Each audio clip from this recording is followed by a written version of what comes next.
مرور شوی دی ناراضي مزغول اوس غزل مرور شوی دی نن په ګودر کې د امزولو نه تپوس کوو څنګه یې رضا کمه غبل مرور شوی دی مننه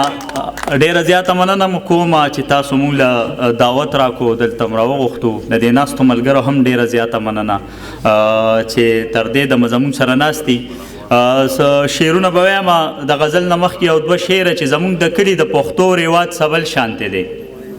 زمونږ د کلي د پښتو رواج سبل شانتې دی دلته هر دریم سړی ټوپکو دشمنۍ وجلې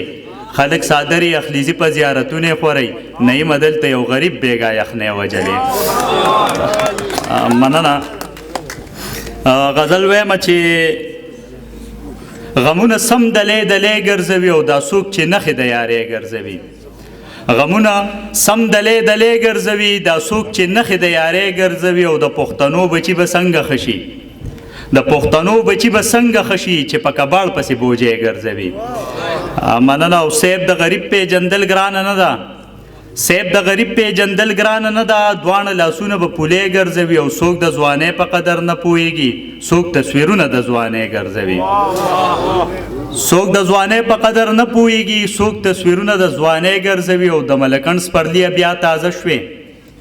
د ملکڼ سپرلیه بیا تازه شوې څوک به رباب څوک به شپېلې ګرځوي او سالار صاحب خلک منت کوي ساقي ته راکه ساقي په ما پسې پیالې ګرځوي مننه خلک منت کوي ساقي ته راکه ساقي په ما پسې پیالې ګرځوي او نعیم شاکره چې مین شي سړی ځان سره بیا د خوب ګولې ګرځوي یو غزل بل هم شریکومه چې دا سوچ چرته چاونه کو چې چا پسې لګیا دي دا سوچ چرته چاونه کو چې چا پسې لګیا دي او دا خلک د دې دور په مولا پسې لګیا دي د مړي جنازه ول مولا صاحب پرون وکړه د مړي جنازه ول مولا صاحب پرون وکړه او نن غلې غلې خاندي ګوره بیا پسې لګیا دي او دا خلک راغونډ شوي پټ پټ خاندي مونږ ته ګوري دا خلک راغونډ شوي پټ پټ خاندي مونږ ته ګوري او چې ما پسې جانان او که په تا پسې لګیا دي ما چې په لار سم کړل او دنیا ته مې ښکاره کړل ما چې په لار سم کړل او دنیا ته مې ښکاره کړل ته ګوره هغه خلک نن په ما پسې لګیا دي او نعیم شاکر زم په رقیبانو پسې جنګ له نعیم شاکر زم په رقیبانو پسې جنګ له او په لارو په کوڅو کې مې اشنا پسې لګیا دي او د سعودي دوبۍ دا ملګري بار بار هغوی ته یو درې څلور ټپیزې که ستاسو اجازت وي څوک په سعودي څوک په دوبۍ کې وا څوک په مسقط ابیزوبۍ کې څوک په لاهور څوک کراچۍ کې ځوانان مو ټول مسافرۍ کې جنکو واچول د صبر تعویذونه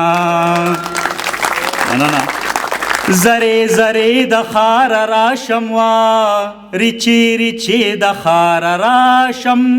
خاوریری د خار راشم